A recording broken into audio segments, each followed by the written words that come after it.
Hi hello welcome to our channel. నేను మీ శ్రీ. ఈరోజు మనం చెప్పుకోబోయే కదా మిసెస్ అగస్త్య పార్ట్ 54.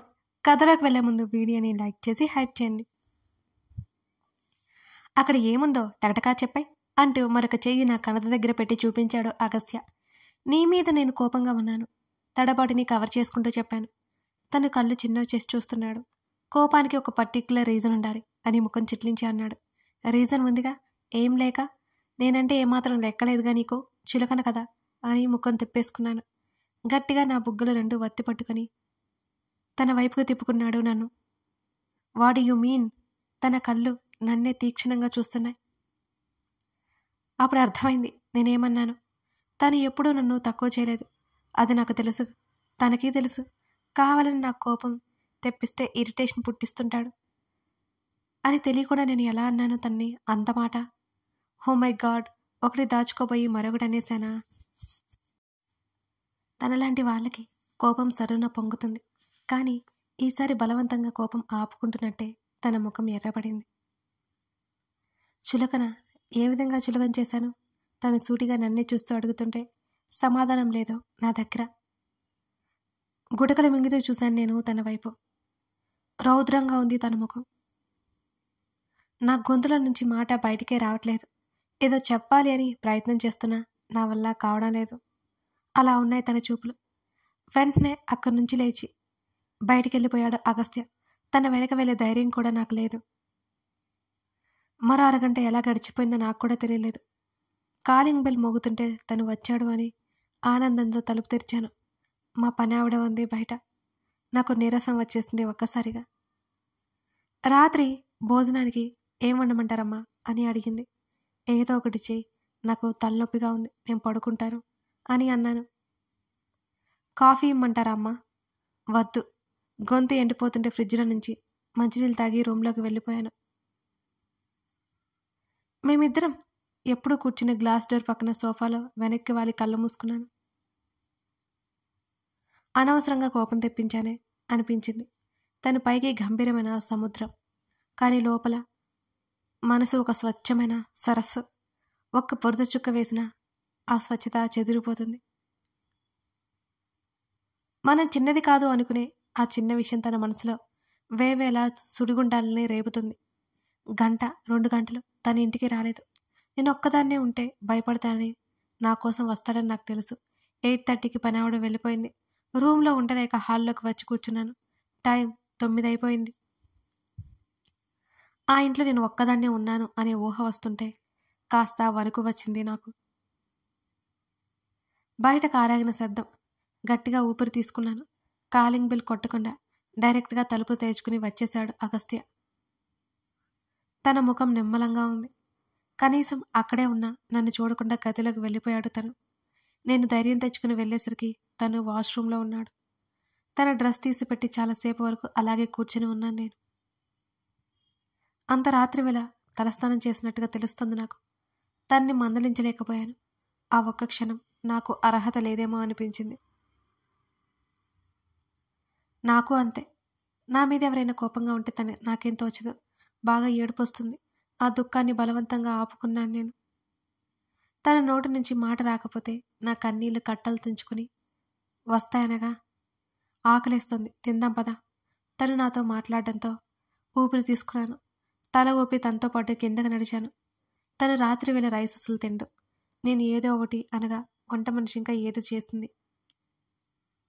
తను వెజిటబుల్ రైస్ పెట్టుకుని తింటున్నాడు. ఒక్క మాట కూడా అనలేదు అది ఎందుకు అని. మాట్లాడకుండా తినేస్తున్నాడు. ఆ ఇంట్లో ఇద్దరు ఉన్నాం. ఇల్లంతా నిశ్శబ్దంతో నిండిపోయింది. నాకేమో మాట్లాడాలంటే విపరీతమైన భయం వేస్తుంది. తను మామూలుగానే ఉన్నట్టు కనిపించాడు. తినేసి తను వెళ్ళిపోయాడు. పాత్రలన్నీ కిచెన్లో పెట్టేసి వాటర్ తీసుకుని వెళ్ళాను. నేను వెళ్ళేసరికి బెడ్ రెస్ట్ కానుకుని కూర్చుని కనిపించాడు తను. మౌనంగా పక్కన చేరాను. తను నా వైపే చూడలేదు అసలు. దీని బదులు కోపంగా 2 మాటలన్నా ఆ కోపంతో హర్ట్ చేసినా బాగుండనిపిస్తోంది. మౌనంగా మరోవైపు తిరిగి పడుకున్నాను నేను. ఎందుకో పక్కనే ఉన్న సముద్రమంత దూరం మా మధ్య ఉన్నట్టు అనిపిస్తోంది నాకు. మన లైఫ్లో ఒక్కొక్క క్షణం ఎలా మారుతుందో మనకి అర్థం కాదు. నాకు ఆ క్షణమే ఆ సత్యమే బోధపడింది. నాకైతే ఆ క్షణం కాసేపటికి నిద్ర రాలేదు అసలు. చాలాసేపటి వరకు రాలేదు. రోజూ తన కౌగిలిలో నిశ్చింతగా నిద్రపోయే నేను జంట పక్షుల నుంచి విడిపోయిన ఒంటి పక్షిలా బిక్కుబిక్కుమంటూ చూస్తున్నాను. తను వెంటనే నిద్రపోయినట్టు నాకు తెలుస్తోంది. దుఃఖం ఒక్క పెట్టున పొంగుకొచ్చింది. గబుక్కున బాల్కనీలోకి పరిగెత్తాను. అక్కడి నుంచి నోటికి చెయ్యడ్డు పెట్టుకుని ఎంతసేపు అక్కడే ఉన్నానో నాకే తెలియదు. కన్నీళ్లు త్వరగా ఆగిపోతే కదా. కాస్త మనసు తేలికపడ్డాక లోపలికి వచ్చాను నేను. తలుపు మూసేసి తన ఛాతీ మీద తల పెట్టుకుని తన్నే. ఆ ముఖంలో ఇంకా కలవరపాటు కనబడుతూనే ఉంది నాకు. తన చెంప మీద గట్టిగా కొట్టాలనిపిస్తుంది, ఎప్పట్లా నాతో ఉండనందుకు. ఇంకా గట్టిగా కొట్టేసి నా మీద నువ్వెందుకు కోపడలేదు అని అడగాలనిపిస్తోంది. కానీ అడగలేదు కదా. దాదాపు మరో 2 గంటల పాటు కంటి మీద కునికే చేరలేదు నాకు. తన్నే చూస్తూ ఎప్పటికో నిద్రపోయాను. ఉదయం ఆలస్యంగా మెలకువ వచ్చింది. నాకు తను కనిపించలేదు. బాల్కనీలోంచి తన మాటలు వినిపించి ఊపిరి పీల్చుకున్నాను నేను. తను గదిలోకి వచ్చాడు. 1/2 అవర్లో వచ్చేయ్, బ్రేక్ఫాస్ట్ చేశాక నేను వెళ్ళిపోవాలి. నా వైపు ఒకసారి చూసి ల్యాప్టాప్ తీసుకుని సోఫాలో కూర్చున్నాడు తను. ఎప్పట్లా ఇష్టంగా, కమాండింగ్గా, వార్నింగ్ ఇచ్చినట్టుగా తను మాట్లాడలేదు. చాలా సాడ్గా. నాకు తెలుసు తను వెళ్ళిపోతే నేను భోజనం చేయనని, నా కోసం వెయిట్ చేస్తున్నానని. తను చెప్పినట్టుగా వెంటనే ఫ్రెష్ అయి వచ్చాను. తన వస్తువులన్నీ తీసుకుని కిందకొచ్చాడు. వంట ఆవిడ కిచెన్లో ఉంది. తనకి నాకు వడ్డించి తన్నే చూశాను. తను ఫోన్ చూసుకుంటూ తింటున్నాడు. తినాలి అని అనిపించలేదు నాకు. కష్టంగా కాస్త తిన్నాను. నా విషయంలో తనకు అసంతృప్తి ఉండకూడదు కదా. ఎప్పట్లా ఇష్టంగా నన్ను దగ్గరికి తీసుకుని ప్రేమగా ముద్దు పెట్టి వెళ్ళలేదు. ఈరోజు లంచ్ పంపించక్కర్లేదు. హోటల్లో మీటింగ్, అక్కడే లంచ్. బాయ్. నన్ను ఒకసారి చూసి తను వెళ్ళిపోయాడు. వంట ఆవిడ ఏదో అడుగుతోంది. అన్నిటికీ ఊకొట్టి గదిలోకి వచ్చేసాను. ఫోన్ ఓపెన్ చేసి తన ఫోటో చూస్తూ కూర్చున్నాను. అలాగే మధ్యాహ్నం వరకు ఎలా గడిపేశానో నాకే తెలియదు. డాడీ నుంచి కాల్ వచ్చింది. లిఫ్ట్ చేయడానికి కాస్త సంశయించాను. బలంగా ఊపిరి తీసుకుని హలో డాడీ, నవ్వు తెచ్చిపెట్టుకుంటూ కాదు సంతోషం తెచ్చిపెట్టుకుంటున్నట్టు అన్నాను. బేబీ ఏం చేస్తున్నావు? డాడీ నవ్వుతూ అడిగారు. బ్రేక్ఫాస్ట్ అయిపోయింది డాడీ, లంచ్ చేయాలి, మీరేం చేస్తున్నారు అని అడిగాను. నేను పని మీద విజయవాడ వచ్చానురా. శ్రీ, నీతో మాట్లాడాలనిపించి కాల్ చేశాను. నేను అసలు నీతో మాట్లాడలేదుగా, ఇక నా వల్ల కాలేదు అని డాడీ నవ్వారు. నాకైతే మాట రాలేదు, ఏడుపు వచ్చింది. డాడీ ఛాతీ మీద వాలి వెక్కి ఏడవాలనిపిస్తోంది. శ్రీ, డాడీ పిలిచారు. ఏడుపు గొంతుతోనే పలికాను నేను. ఏమైంది బేబీ అని డాడీ ఆదుర్దాగా అడిగారు. నేనేం మాట్లాడలేకపోయాను డాడీ పిలుస్తుంటే. డాడీ, చాలా చిన్నగా వచ్చింది నా పిలుపు. శ్రీ కంగారు పెట్టకు, ఏమైంది? డాడీ ఎంతగానో అడుగుతున్నారు. ఎందుకు ఆపలేక ఏడ్చేశాను. ఒంటరి ఫీలింగ్ కలిగింది నాకు. అగస్త్యకి ఫోన్ ఇవ్వొకసారి అన్నారు డాడీ. తను లేడు, ఆఫీస్కి వెళ్ళాడు. కళ్ళు తుడుచుకుంటూ చెప్పాను. గొడవ పడ్డారా ఇద్దరు? 2 క్షణాల తర్వాత డాడీ అడిగారు. నేనేం మాట్లాడలేకపోయాను. చెప్పు శ్రీ. గొడవ కాదు మరి, మిస్టేక్ నాదే. ఆయన నన్నేం అనలేదు తను అన్నాను వెక్కిలు పెడుతూ. శ్రీ, ముందు మంచినీళ్ళు తాగు. వద్దు డాడీ. డాడీ చెప్తున్నాడు కదా, వెళ్ళి తాగు. మంచినీళ్ళు తాగాను నేను. శ్రీ, చెప్పు. ఏదో చిన్న సమస్య వస్తే ఇలా హైరాణ పడిపోవాలా? కూర్చొని మాట్లాడుకుని పరిష్కరించుకుంటే అయిపోతుంది కదా అన్నారు డాడీ. అసలు గొడవేం లేదు, నేను ఏదో అనేసాను డాడీ. తను కోప్పలేదు, మౌనంగా ఉన్నాడు.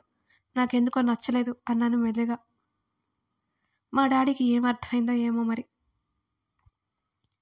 చూడు శ్రీ, ఇది మీ వైఫ్ అండ్ హస్బెండ్ మ్యాటర్. ఏం జరిగిందో నీకు తెలుసు, ఏం చేస్తే బాగుంటుందో నీకే తెలుసు. నీ తప్పు ఉంటే వెళ్ళి సారీ చెప్పు. అదే అగస్త్య తప్పు ఉంటే తన నుంచి సారీ ఎక్స్పెక్ట్ చేయడంలో తప్పలేదు. అలా అని ఇద్దరు మౌనంగా ఉంటే దూరం వెళ్తుందే తప్ప తగ్గదు.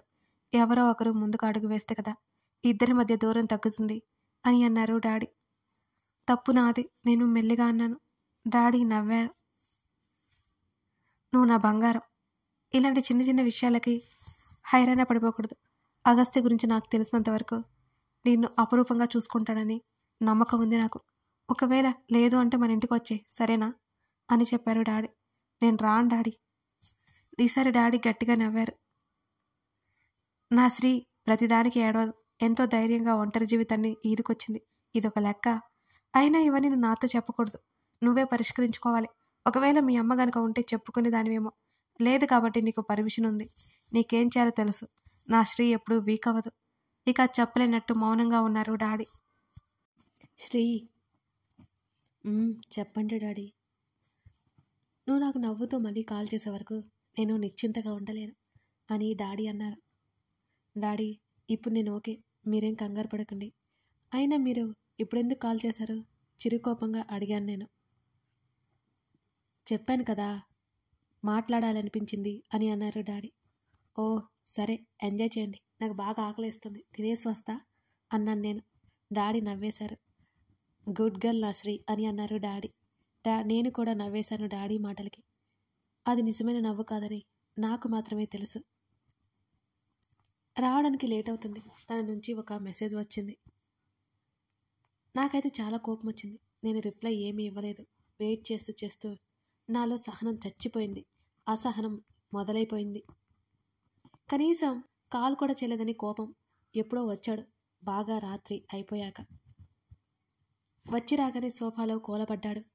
2 నిమిషాల తర్వాత సోఫాల నుండి పైకి లేచి మెట్లు ఎక్కుతుంటే గబగబా నా గదిలోకి పారిపోయాను. అప్పటి వరకు తొంగి చూసి ముసుగు పెట్టుకుని బెడ్ మీద పడిపోయాను. గది అంతా చీకటిగా ఉంది. తను రావడం, లైట్ వేయడం, ఫ్రెష్ అవ్వడానికి వెళ్ళడం అన్నీ జరిగిపోయాయి. స్నానం చేసి వచ్చాడు. ఆ బండ దుప్పట్లో నుంచి కాస్త నాకేం కనిపించలేదు. తను నా దగ్గరికి వచ్చే క్షణాల కోసం నేను ఎంతో ఆతృతగా ఎదురు చూస్తున్నాను. నిట్టూరుస్తూ బెడ్ మీద వాలడం తెలుస్తూనే ఉంది నాకు. నా ముఖానికి ఉన్న ముసుగు తీయగానే ఊపిరి బిగుపట్టి గట్టిగా కళ్ళు మూసుకున్నాను నేను. నా ముఖం మీద పడ్డ జుట్టుని సరిచేస్తుంటే అలాగే ఉండకుండా డౌట్ వస్తుందని కాస్త కదిలినట్టు తన వైపుకు తిరిగాను నేను. నా ఫేస్ మీద తన పెదవుల స్పర్శకి మెల్లిగా కళ్ళు తెరిచి చూశాను నేను. క్షణకాలం మా కళ్ళు కలుసుకున్నాయి. ఇప్పుడే పడుకున్నావేంటి? నన్ను దగ్గరికి తీసుకుంటూ అడిగాడు అగస్త్య. తను ఎంత మామూలుగా ఉంటాడని నేను అస్సలు ఎక్స్పెక్ట్ చేయలేదు. కళ్ళు పెద్ద చేసి అలాగే చూస్తున్నాను. నా గుండెల్లో ముఖం దాచుకుని నా నడుము చుట్టూ మరొక చెయ్యి వేశాడు. సెనోరిటా పిలిచాడు. నేనింకా షాక్ నుంచి బయటికి పడలేదు. అందుకే మోగదానిలాగా తన్నే చూస్తున్నాను నేను. నా ముందు చిటికలు వేశాడు ముఖం ముందు. ఉలిక్కిపడి చూశాను తన్నే. పిచ్చా అని విసుగ్గా అన్నాడు తను కాస్త దూరం జరిగి. తన ముఖం మీద చేతితో తడిమి, ఇది కలగాదుగా, ఒకసారి నన్ను గిల్లు అని చేతిని ముందుకు పెట్టాను. నా గడ్డం దగ్గర కసుక్కున కొరికాడు. గట్టిగా కేక పెట్టాను నేను. అబ్బా రాక్షసుడా! ఆ నొప్పి తాలూకా కోపం, ఉక్రోషం నా ముఖంలో స్పష్టంగా కనబడుతున్నాయేమో. నన్ను అలాగే చూస్తున్నాడు. నువ్వే కదా గిల్లమన్నావు, పళ్ళతో గిల్లేశానులే అన్నాడు తను అదోలా నవ్వుతూ. నేను చేతి మీద గిల్లమన్నాను. ఉక్రోషంగా తన జుట్టు పట్టుకుని పీకేశాను. ఈసారి చేతి మీద తోలు ఊడిపోయేలా గిల్లాడు నన్ను. అబ్బా ఎక్కడ వాడావు నువ్వు? నా తోలు ఊడిపోయి ఉండాలి. నొప్పి తాలూకా ఉక్రోషం, కోపంతో అరిచాను. టక్కున చేతి వైపు చూసుకున్నాను. మణికట్టుకి కాస్త పైన ఎర్రగా కమిలిపోయింది. పిచ్చి, నువ్వే కదా గిల్లమన్నావు, గిల్లేశాను అని తాపీగా చెప్పాడు. వెంటనే తన చేతిని దొరకబుచ్చుకుని తన ముంజేతికి కాస్త పైన గట్టిగా గిల్లాను. అదొక బండ శరీరం, కదిలితేగా. ఇలా కాదు నేను గిల్లమంది, ఇలా. ఈసారి సున్నితంగా గిల్లాను. సరే చెయ్యివు అన్నాడు. ఎందుకు? తోలు ఊడగొట్టడానికా అని ఉక్రోషంగా అరిచాను. నా చేతిని సున్నితంగా, అతి సున్నితంగా, అచ్చు ఒక పువ్వును పట్టుకున్నంత సున్నితంగా తన చేతిలోకి తీసుకుని ఎర్రగా కమిలిన చోట తన పెదవులు తాకించి అలాగే ఉండిపోయాడు నన్నే చూస్తూ అగస్త్య. దీన్ని గిల్లి జోలపాడ్డం అంటారు మా ఊళ్ళో అన్నాను నేను మూతి తిప్పుతూ. అమాంతం మీదకు లాగేసుకున్నాడు. నాకు గిల్లి జోలపాడ్డం చాలా ఇష్టం. కళ్ళల్లో కలిపెట్టి చూస్తూ తను చెబుతుంటే వెంటనే చూపు పక్కకు తిప్పేశాను. నన్ను ఏడిపించడం కూడా బాగా ఇష్టం అనాలి అనుకుని కూడా అనలేకపోయాను నేను. కథ కొనసాగుతుంది. ఇంతకీ శ్రీధ, అగస్త్య ప్యాచప్ అయిపోయినట్టేనా? ఇప్పుడు శ్రీధ ఆ విషయం గురించి మాట్లాడుతుందా? అగస్త్య ఎందుకు అలా ఉండిపోయి సడన్గా ఇలా మారిపోయాడు తెలియాలి అంటే తర్వాత ఎపిసోడ్ చూడాల్సిందే. అస్సలు మిస్ అవ్వకండి. Thank you for watching this video.